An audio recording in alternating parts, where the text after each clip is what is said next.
Welcome to Stuff and Things. My name's Chase. And I'm Jess. And this is our podcast where we talk about the random stuff and things that influences our life and our business and just our day-to-day comings and goings, I guess. Yeah. And today we want to talk about something that I really like.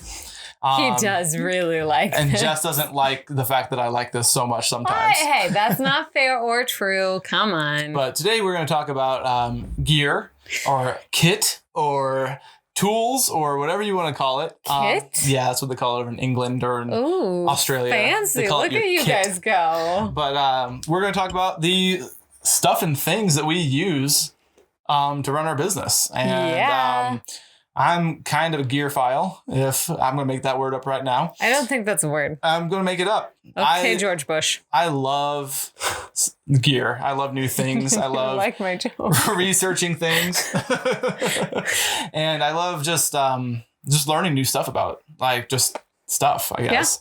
And finding out the ways that we can, utilize it to run our business and utilize it to make our lives easier. Mm-hmm. Because, we've said before, like gear doesn't make the photographer. No. Or, the stuff you have doesn't make you better at your craft by any means. No. But sometimes it sure does help. I mean, it's fun. It is super fun. And I would argue that sometimes better technology can... Not necessarily, it doesn't make you more creative. It doesn't make you better composing a photo or anything like that, but it can make the outcome a little bit better because it's a better tool. Yeah, absolutely.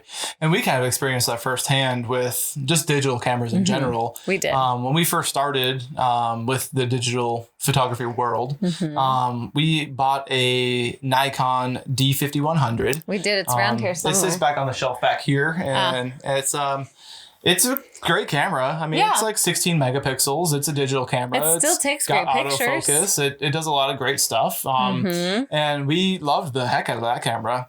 Yeah, we used it a lot. We took it up in the mountains of Colorado with us all the time. We took pictures of our kids. We did all sorts of stuff with it. And it was a great camera. But that was our first digital camera. Yeah, it's old at this point. It's super old. Back, we bought that, 2010, maybe 2011, I want to say. So I think it was 2010 because I think we bought it before Gemma was born. Yeah.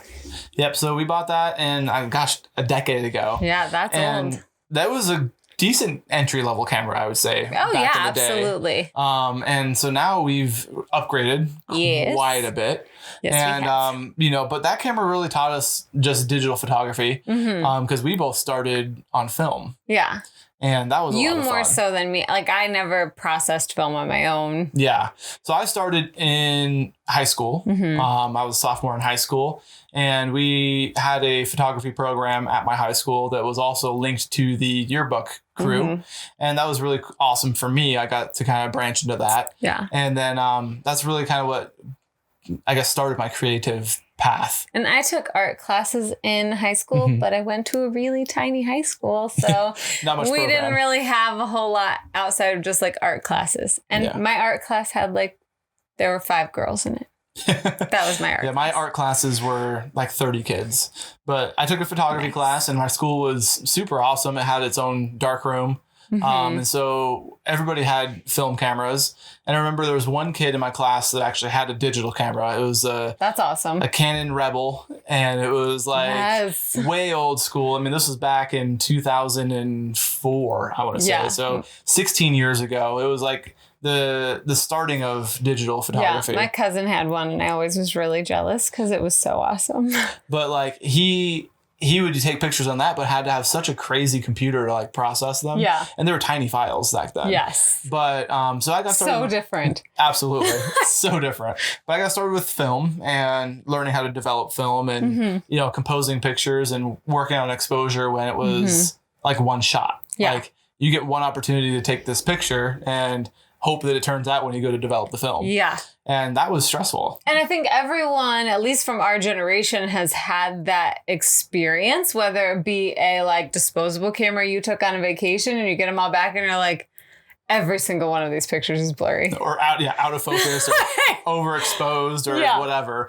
But so we got our digital camera and that was awesome. And we really learned a lot. And that's kind of what sparked your interest More so in photography. Yeah. At that time, I kind of like really got into taking pictures, learning more about it, learning how to take different kinds of pictures. Like one winter, I really wanted to capture a picture with like falling snowflakes in it. So I set about like learning what settings my camera needed to be on to do it. And I captured some and they're so fun. I still love them. They're hanging on our wall, actually. But I think that really was something that sparked me to think like, I could do this. Like I could do this for a business one day, maybe. Yeah. And that kind of got the ball rolling for you, which is great. And it really kind of sparked your interest in learning more. But I've always, like we've said in a previous episode, I've always kind of gone hard in everything that I do. And if only I could show you the things in our house. Like we have a whole shelf full of magic stuff. Yes, which we also still enjoy. You know, we've gotten rid of it. Like you are good at when you're done with a season of something at like releasing those things. Absolutely. But anyway. So whether it be, I mean, gosh, I had a whole bunch of Airsoft stuff for a while. That never really went into fruition into anything. So we sold all that. I had a race car. We got rid of that. Yes, we did. I've gone through a whole bunch of different phases in my life. A race car that needed a lot of work. They always need a lot of work. Yeah, I know, but I'm just saying it did. But regardless of what it was, I've always been keen on doing research. Yes. And finding out what I wanted. Portion of it. And that's a big part of it. I really enjoy learning. Yeah.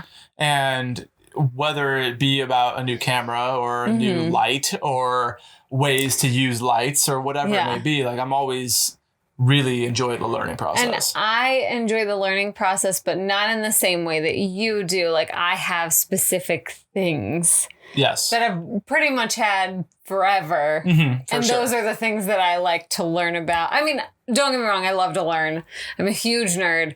I love to know lots of things. So I read a lot and, you know, all that. But when it comes to like creative outlets, I feel like you have a tendency to just want to learn until you get to, and not necessarily with photography, that's different, but like you have a tendency to want to learn until a certain point, and once you feel like you understand it well, you know how to do it, you kind of move on from it. Absolutely. Where I'm more of a like stick to it.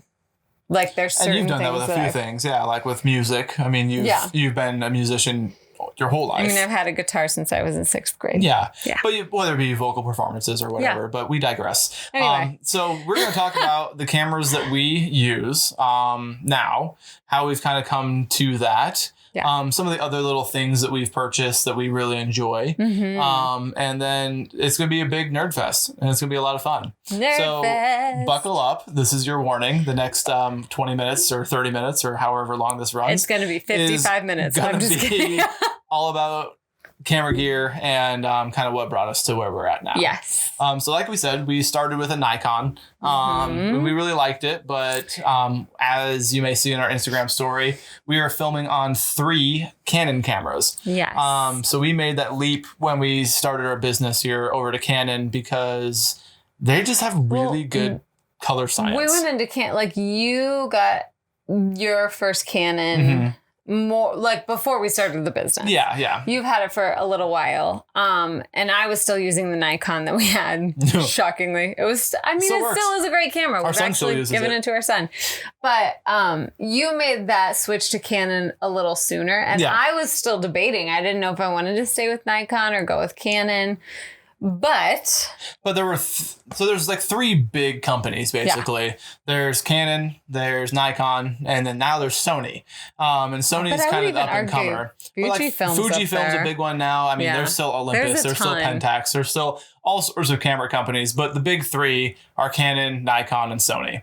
And so we had tossed around what company we wanted to go with, and I did my usual research and looked into the pros and cons and read all the reviews and did all those things, and we ended up landing on Canon, and it wasn't necessarily our first choice, really. I had really edged towards wanting to go with Sony for a long time. You did. Because your uncle actually got a new Sony A7R III. Yeah. And that camera had the most incredible autofocus I had ever seen in my life. Yeah, it's pretty amazing. But coming from a 10-year-old Nikon, anything seemed amazing. Entry level features and autofocus, and being like handed this camera and being like, go use this. I was like, holy crap. Like, it was like Aladdin, like a whole new world.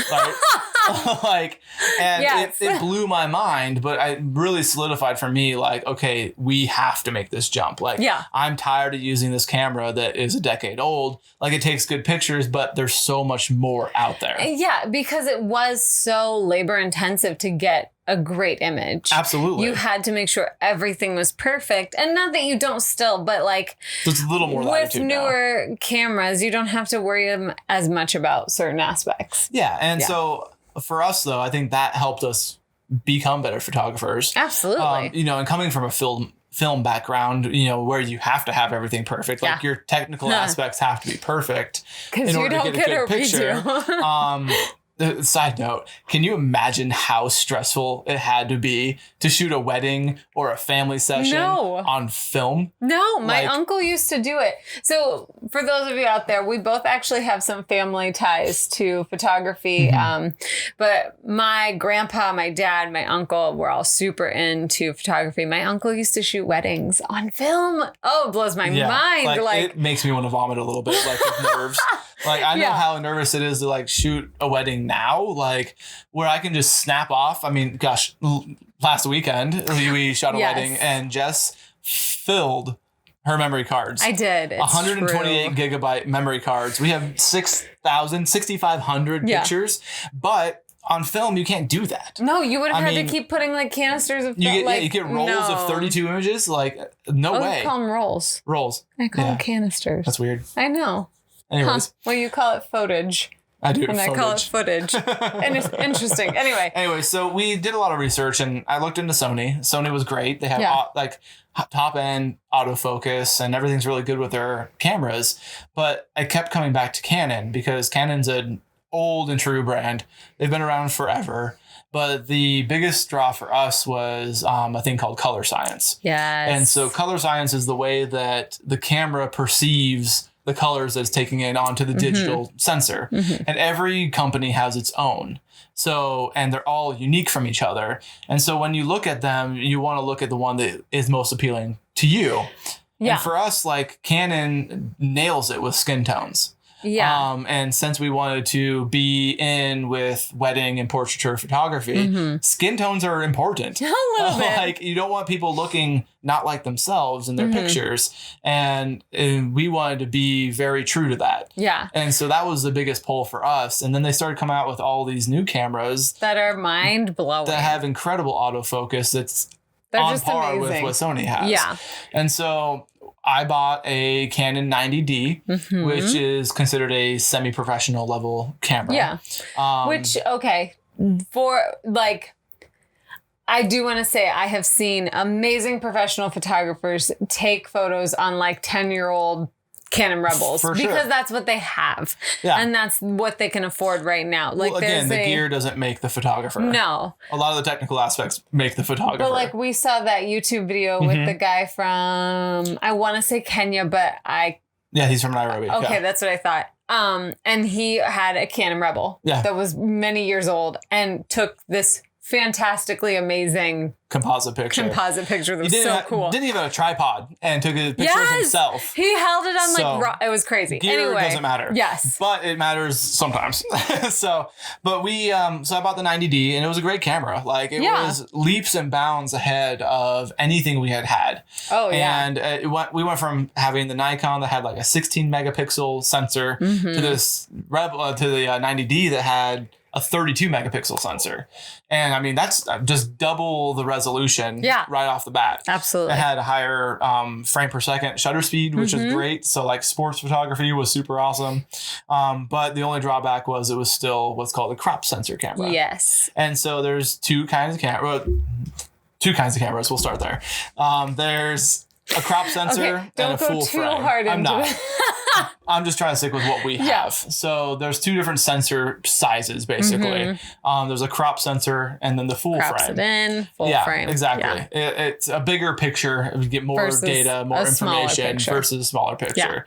And pretty self-explanatory. Full frame cameras seem to perform better in like low light, so like darker scenes. They get just more information on it. Yeah, they also just take more of the, so like, you know, the old school idea of like when you frame a picture, you can do this and that's going to kind of be the frame of your picture. Well, this kind of sees more of like what your eye can see. For those of you who are not watching the video, she made the box out of her fingers. Yes, like making the frame. Yeah. But yeah, so like full frame it just has more field of view. Yes. But they're also a lot more expensive. Yeah. And so we went with the 90D because it was still a huge upgrade. And I loved that camera and it was really great. But all these brands, the big 3 brands, started coming out with mirrorless cameras. They're so And cool. so a mirrorless camera doesn't have the same type of like mechanical shutter that what you might be used to. Yes. So like, you know, typically you take a picture and you hear that like click, click, like, you know, loud there's noise. Still a nice click, click for your ear to know that it's happening. That click was the mirror inside the camera moving out of the way. So you could take the picture. Well, really, it folds, right? It flips up. Yeah. There's like the doors. So the mirror flips up and then the shutter opens and closes and the mirror comes back down. But these don't have a mirror in them. No. And so they create a smaller body, like a smaller camera, which is great for Jess because she has tiny hands. I do not have tiny hands. Well, you're a tiny human. They're normal hands. Yes.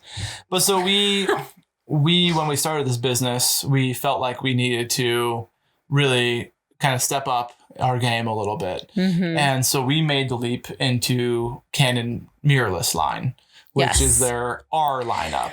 Which we did through, you know, we booked a couple things. We saved it out. Like, use the business to pay for our expenses. That's been a big thing that we've always done. Yes. You know, upgrading our gear as needed, not necessarily as wanted. Well, and technically it wasn't necessarily needed that we upgraded the 90D, but we had run into a couple times that it had some focusing issues because it was a semi-professional camera. Exactly. Yeah. So it wasn't keeping up. Yeah. With like those big sessions, the big weddings the like big family sessions where you need to be able to shoot very quickly. Well, I felt like it would miss more often. And that's just unacceptable when you have crucial moments that you need to catch. Yes. And so we upgraded. We got a Canon EOS R, which is their more professional line of mirrorless cameras.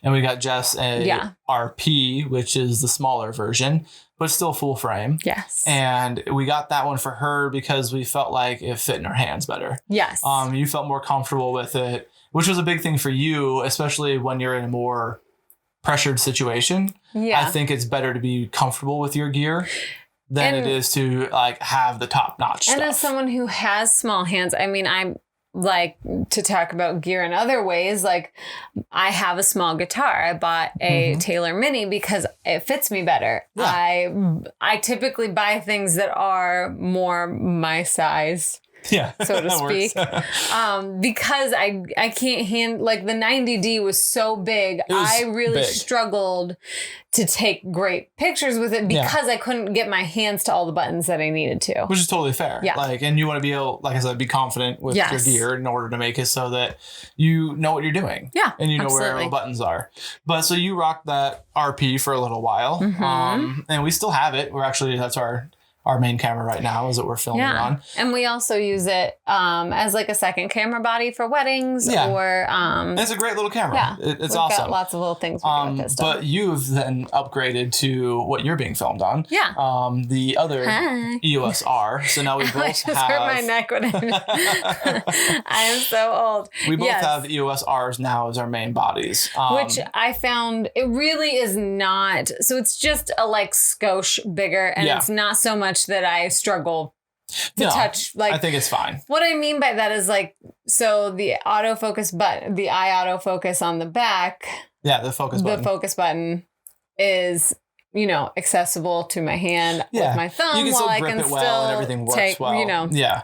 But we found that we wanted our images to be more consistent across our base. And so when we both have the EOS Rs. They both have the same megapixel rating on them. They have the same focus tendencies. They have all these same things that are in line with each other. That makes it really easy when it comes to editing for us. Yeah, because the RP is awesome, but there are just some slight differences. Well, it's a difference in resolution is really what it comes down to. Like the EOS Rs are 30 megapixels. I think they're 31. And then the RP is 26. Yeah, so it's not a huge difference. Different. Yeah. But so we still love all three cameras, but we've just kind of found what fits for us. I think that's the biggest thing when it comes to gear is all the cameras from all the manufacturers nowadays are fantastic. Oh yeah. Like, you're not going to go wrong. No, like I'm never going to shame someone for their No, we're not gear shamers. How dare you use Nikon? Disgusting. No, but we found that we really like Canon and the ergonomics of it fit us. And so we've always been big proponents of renting gear. You know, if you are tossing between a couple of different brands, like rent one, rent all three, rent all seven, like whatever it is, before you go and drop, you know, $1,500, $2,000 on a camera. Or like, more that's sometimes. a big investment. Just kidding. Like, make sure that that's what you want. Make sure it's what is going to be good for you and your abilities and your shooting style. Yeah. Because, you know, like if you're a hobby photographer and you're just shooting some landscape pictures every now and then, you probably don't need a big Mac Daddy camera. No, unless you want. I mean, go for no shame in your game. You do you. Like your uncle, for example. I mean, he's a hobby photographer now. He's retired. He went and bought a $2,000 camera and loves it. But it's his thing. Yeah. Which I think is great. But I think that that's, you know, important, though, is just kind of finding what's right for you. Yeah. And finding what you want. Absolutely. And that's kind of one of the things that we did too is, you know, the lenses that we use. We only use Sigma lenses. And, you know, we don't really use the Canon, you know, branded lenses or anything like that. One, because they're like twice as expensive. They're so expensive. But two, we found these art lenses, art series lenses, or even the new like DG HSM ones are so good. Great. They are. They're fantastic glass. Yeah. And they take super crispy pictures. Well, and we did the side-by-side comparisons. We rented them before we purchased them. Hours of YouTube videos on side-by-side comparisons. But we really came down to like, we rented it and oh my gracious, fell in love with it because they are just so amazing. And they feel good too. Like they're all metal. Yes. Like they're not chintzy. They're heavier, yes, than like a Canon lens. But like I kind of like that heft. Like I like the fact that like I know that I'm using it.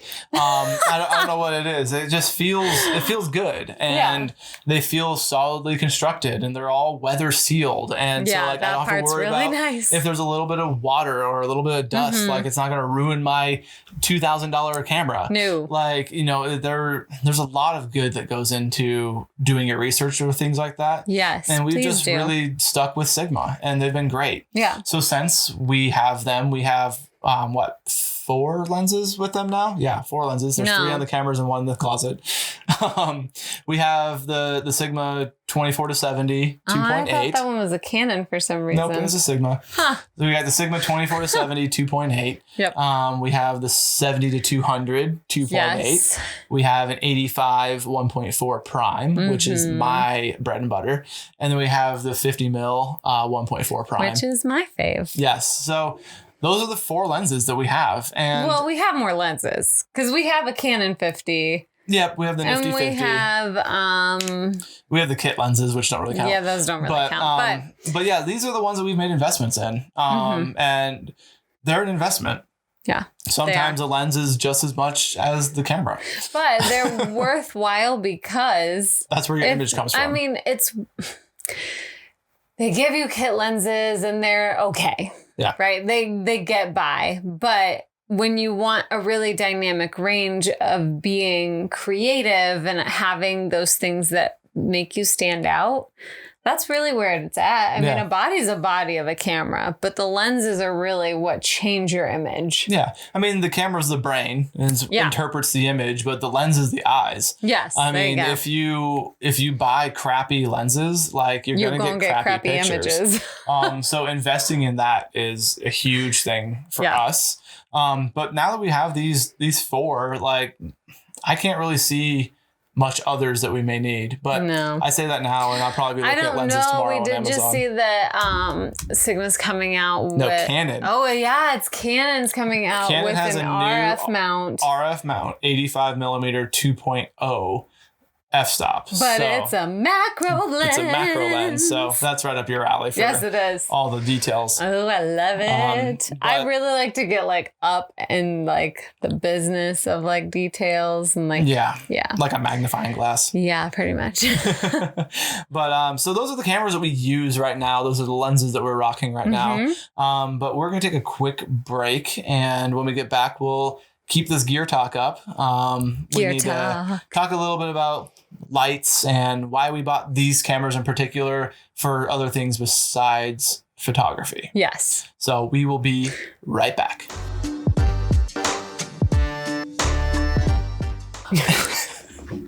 All right, and welcome back after that short break and us getting our crap together here. But so we want to talk a little bit about what else we plan to use these cameras for. One of the big things that we also looked into when we were looking at cameras for our photography business were video capabilities. Yes. Because I guess I have really... I tried in the wedding. I've really began to really fall in love with videography. Yeah. It's not anything that's going to necessarily take over photography by any means, but it's a fun thing to add to our toolbox. Yeah. And I think that for me, I see a lot of people on YouTube and just making like really great content and really awesome, like basically like short films over and over again for their YouTube videos. Yeah. And they really inspire me. You know, people like Becky and Chris have amazing visuals, or like Chris Howe, or even Peter McKinnon. I mean, they all have really awesome videography. Eric Floberg has the best. He's the YouTube dad. We'll link all their channels in the show notes if you want to check out some awesome videographers on YouTube. But they also kind of inspired me to really dive deep into looking at what these cameras are capable of. Yeah. Because a lot of these cameras nowadays have just as incredible video features as like old school cinema cameras. Yeah, and that's why we kind of chose this Canon R series, because they so flawlessly do both. Like I am not as apt with videography as you are. But like I was able to take video at the last wedding. Yeah. Like it's so simple and it's pretty awesome. Yeah. And you know, once you get the settings dialed in and things like that, it makes it really simple. But you just push a button. Yeah. There's a button right next to the shutter button that's a record button, and it makes it super easy for the person who doesn't really understand. Or like have that like in their wheelhouse. Well, more so like the way I see it is the flawless and seamless transition from one to the other allows people who want to do more of that hybrid coverage within a wedding, or maybe you're doing a lifestyle shoot and you're doing hybrid coverage. Hybrid coverage is where you take both photos and video as one person. So you're basically eliminating a videographer position. You're just doing it all yourself. Yeah, and it's so flawless and so... Well, seamless. Yeah, seamless. Sorry, I keep using the wrong words. It's so seamless that like that's normal. Yes, it happens a lot. Weird mouth noises. But it's so seamless that like you can just quickly flip into video, quickly flip back to pictures. Like just so easy. It is super easy. And that's why we picked the cameras that we did, because we knew this is an area that we wanted to be able to serve our clients in. Yeah. Was giving them that option in some of our like wedding packages. Yeah, which I think is super handy for us, because it kind of allows me to do the video that I want to do. Yeah. And really kind of experiment with that and kind of explore that area, which is awesome. But then I can also like just take pictures, which I love. Like I love capturing pictures so much. So fun. But like video, there's just something about it that like, I mean, we shot a little highlight film for the wedding we did last weekend. Shh, don't tell. Okay, it's a secret. Be quiet. A secret they don't know. But we shot this little highlight film, and like I was putting it together over this week, and it made me tear up because I was like, it's really cute and it's fun to watch their reactions and it's fun to like just kind of relive those moments in motion. And so it's something that we really enjoy, but we chose the R lineup through Canon because they have very great video features, especially the R more so than the RP.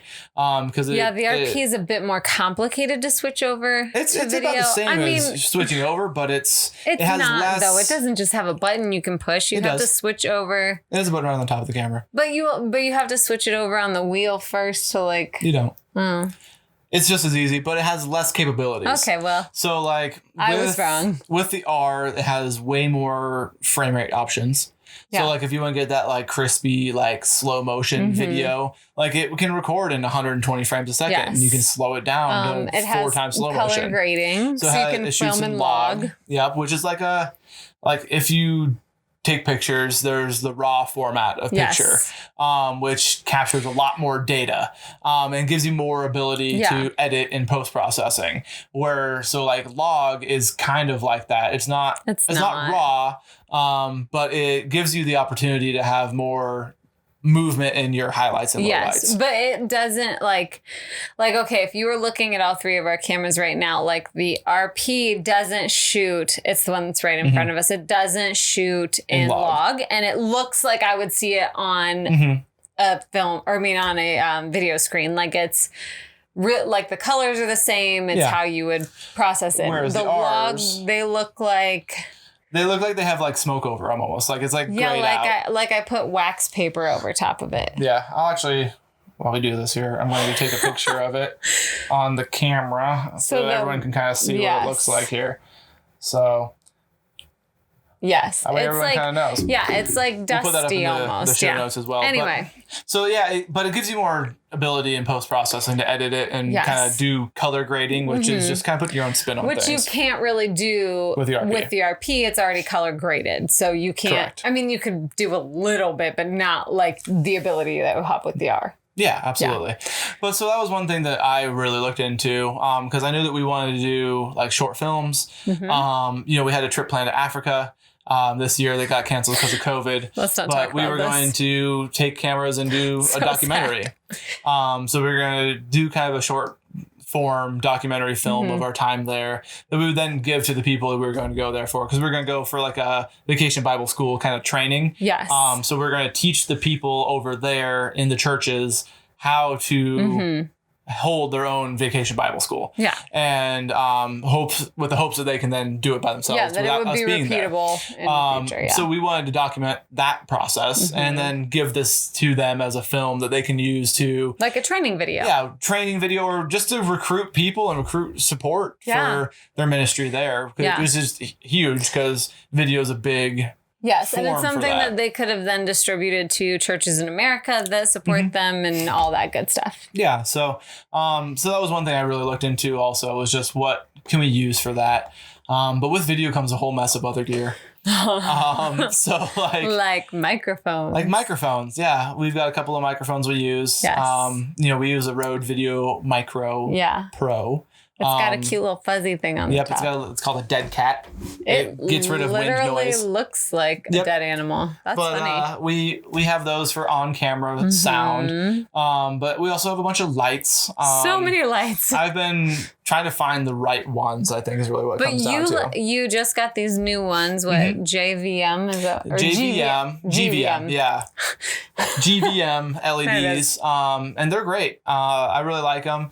They're quiet. They look big. Really cool. They look cool, yeah. I mean, that can I just helps. Set them up in our living room? No. Okay, fine. But we have a couple of softbox lights, which are like the lights that you see that have like the big white square on them. Like school photos. Yeah, exactly. Those ones. All these things play into making good video. Yeah. If you aren't, it really separates you from looking cheap and looking professional. Yes. And so that's why I've been experimenting with the lights that I've been getting. It started when I started doing the video for our church services. Yeah. And I was like, this can be better. And so I want to make it as best as I can to serve the people around us. And so I bought some soft boxes just to light the scene a little bit better. I researched all about lighting techniques, and then it looked really good, and people were really tuned into it because it wasn't distracting. But since then, we've kind of upgraded. Yeah. So we went from the original lights I had with soft boxes, which were like halogen bulbs, like the curly Q, like mercury filled light bulbs. When not great for the environment. Not and all great, those but good they're things, also a static light. Like they have one setting. Yes. And so we upgraded to a LED panel light, which is what is on our softbox now. And we also have one that has a blue film on it. Yes. For a little bit of background, which you can see back here. But they're great because they're bicolor LEDs.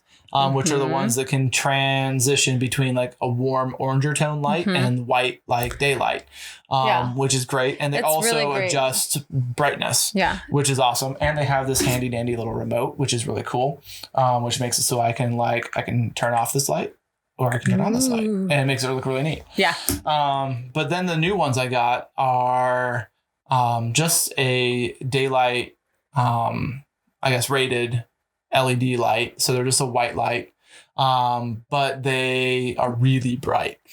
And did they come with a softbox? They didn't come with a softbox. Oh. They came with those kind of beauty dish lights, but they are what's called a Bowens mount.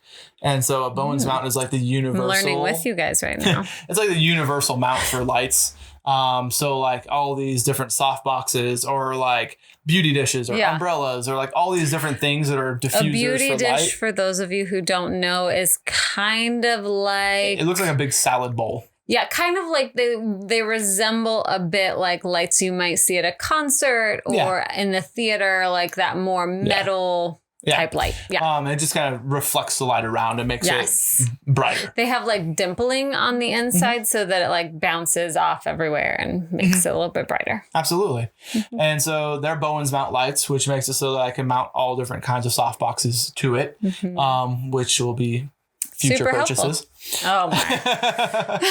But also it's so bright in here right now that I literally can't look forward. My eyes hurt. Just don't look at the lights. You gotta look at the cameras. Don't look at the lights. I can't look at the cameras. They're too bright. We also got all these lights because we wanted to do things like this podcast, and make it look professional and make it look good. And we also, want to venture into like YouTube videos where we teach people. Uptub.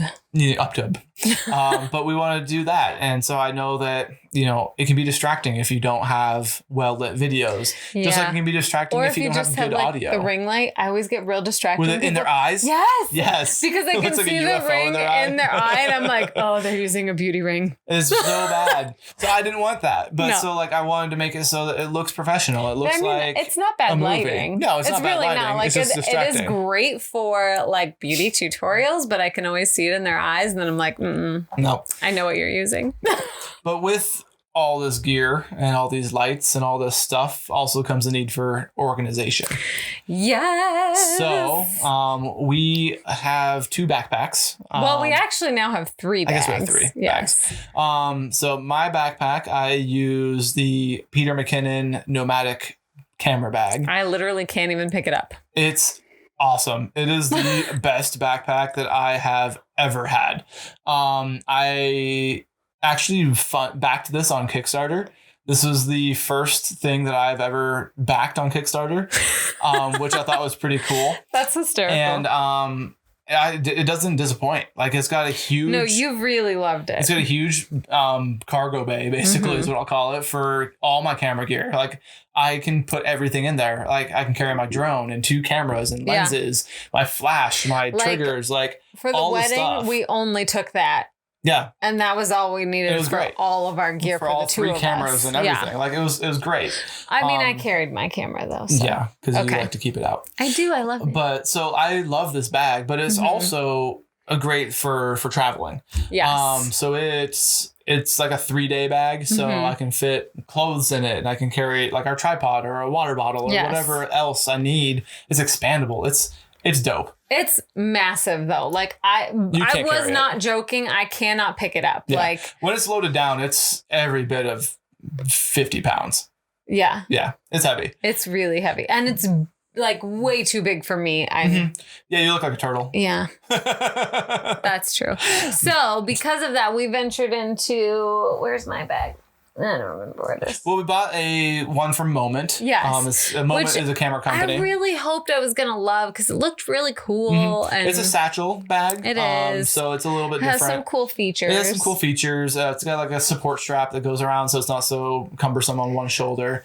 And it's small. Yeah. And I thought, like, to me, the idea of why I loved the idea of it was that it like can easily, because it is more of that messenger style, so you can like easily rip it around to the front and get out stuff that you need and then move it back to the back, you know, change out a lens, whatever, but not so cumbersome that it's like taking up all the space, all your space, and it's heavy and all of that. It was big enough to carry like your one camera, like a flash, and like maybe an extra lens. Yeah. Like it wasn't like it's perfect little travel bag. Like if it's popping around town or whatever. But it's so uncomfortable. Yeah. Like I didn't mind it. Like it wasn't really I have for to carry it like a purse. Yeah.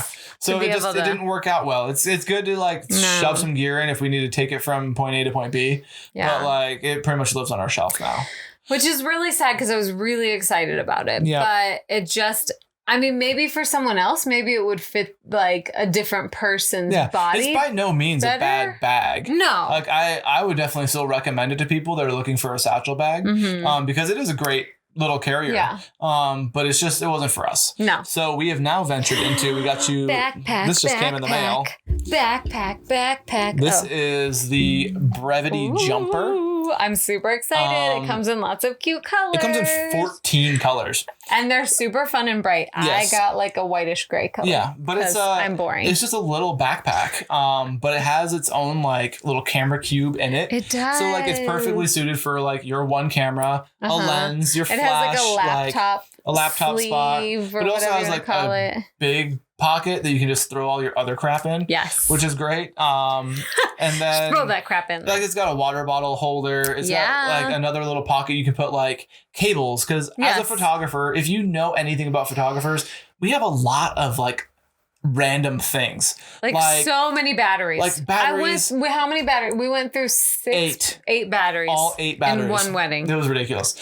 I don't understand. I think it was cold. I think it was because you shot 6,000 pictures. Probably that. I went through that many batteries, let's be honest. But we really like this new backpack, the Brevity Jumper. It's really cool. But like it's just got all this organization. It has a deer on the front that resembles the stag that is Harry Potter's Patronus. You just took this to a whole new nerd level. I know. We just talked 45 minutes about deer and you just brought up Harry Potter. Good job.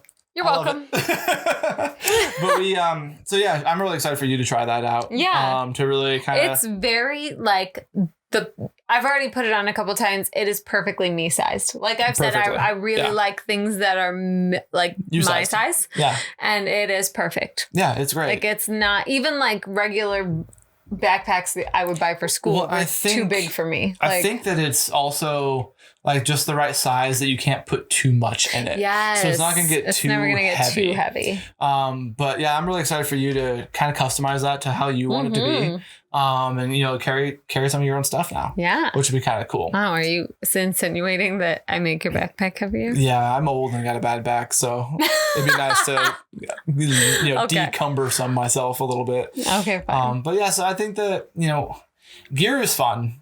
It is fun. You know, and we just kind of scratched the surface of what we have and what we can talk about. I mean, there's drones and gimbals and more lights. We've got way too many things. You can get into computer software and stuff like that to edit with. I mean, we even have stickers that label your stuff. Yeah. We've got everything. We do. It's a problem. It's not a problem. I know. I'm just kidding. I mean, because it's fun. And like I said, I love learning. I love finding out new stuff and finding out the new gear and kind of being on top of that kind of stuff and seeing what comes out and just, you know, seeing if it's something that we need. You know, the thing about it now is that like all the big purchases for us are pretty much out of the way. Pretty much. You know, we will be able to use these cameras that we have until they break or until it becomes really obsolete. So we've got like 10 years. We've got, I'd say at minimum, probably 3 or 4 years before we need to really start thinking about buying a new camera, which is a great place to be in. You know, we don't necessarily need the latest and greatest. I mean, Canon just came out with 2 incredible cameras, the R5 and the R6. We don't discuss these. But, we decided that we would go with the R and save ourselves $500 per camera. Yeah. And, they are fantastic cameras. And I haven't felt handicapped by our gear by any means. And not at all. I think that that's a good thing. We're able to serve our clients. We're able to be successful in our business, and we're able to really branch out creatively with what we have. Yeah. And so it's fun. I love gear. I love talking about gear. And I know that you get tired of me talking about gear sometimes. Like, hey, babe, look at this cool thing. Hey, babe, look at this cool thing. It's not like necessarily that. It's more so when you like, I'm trying to think of a good way to like, just an example. No, I'm trying to think of like a good example. Like there are times when you'll get so geeked out on the tech, and I am not like I am not a technology person. It just doesn't make sense to me. Well, it doesn't work for you half the time either. That is true. That checks out. But there are times that you'll be like, oh, this gigabyte of this and blue, like, and talking like techie talk to me, and I do.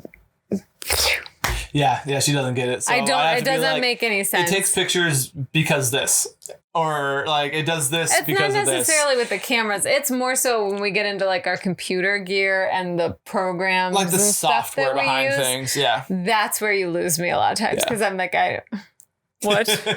What does that even mean? So, for like those of you who don't know, I'm a huge tech nerd. I really like all the techy side of things. Yeah. Which is almost more exciting to me about these cameras than like, I don't know, the features of them. I really enjoy that kind of stuff. But like you said that I use 12 gigabytes or whatever. 128 gigabytes. Yeah, whatever. See, exactly. That doesn't... Like I filled up a memory card. That makes more sense to me than what you said, even though like we came home and told the kids and they were like, oh my gosh. And I was like, what are you guys talking about? I don't even know what you're talking about. That's a lot. But anyway. Yeah, so it's a lot of fun. Mm-hmm. I'm sure there'll be future episodes where we talk about gear, maybe about what's out there on the market, or where our buying decisions are lying, or where we're kind of going with things, because it's a big part of our lives and our business, and it always will be. When you're it's kind of our job. Yeah, when you're in a creative field, that utilizes technology, like you kind of have to be up on it. Yeah. And that's kind of where I lean towards, is just why I want to learn more and why I want to be kind of on the forefront of that. Is just so that I know what I'm talking about, and I know what I need or what we need, and what we are doing. And I think that's a big thing for us, is just kind of being aware. Yeah. Not necessarily being impulsive, because that gets expensive. That is not ever a good idea. But, everything we bought serves its purpose and serves a need that we have. And we use it. And the business thus far has paid for everything. Yeah, which is great. So. Yeah, I love it. Yeah. But so I hope you guys enjoyed this long adventure in tech. Adventure in tech. A lot of techie, nerdy talk. But it's a lot of fun for us to kind of go through this and do all that. But I think that, like I said, we'll definitely have more of these in the future, and it won't be every time. We'll continue talking about business and marriage and relationships, and next week is a 5-on-5. It is a 5-on-5, which is super exciting. So look forward to that, guys. Yeah. If you got any value out of this content, feel free to like it on the podcast subscription that you're on. Give us a rating. Send us a comment of what kind of gear you guys use. We would really like to interact with you guys. Whether that be on there's like YouTube, something you want to hear us talk about, or like please. Yeah. Like if there's something that you guys feel you want to hear our opinions on, let us know in the comments. If you're on YouTube, be sure to like this, subscribe to our channel, and also hit that notification bell so you can be notified of future content like this from us. And we will see you guys on the next one. Bye.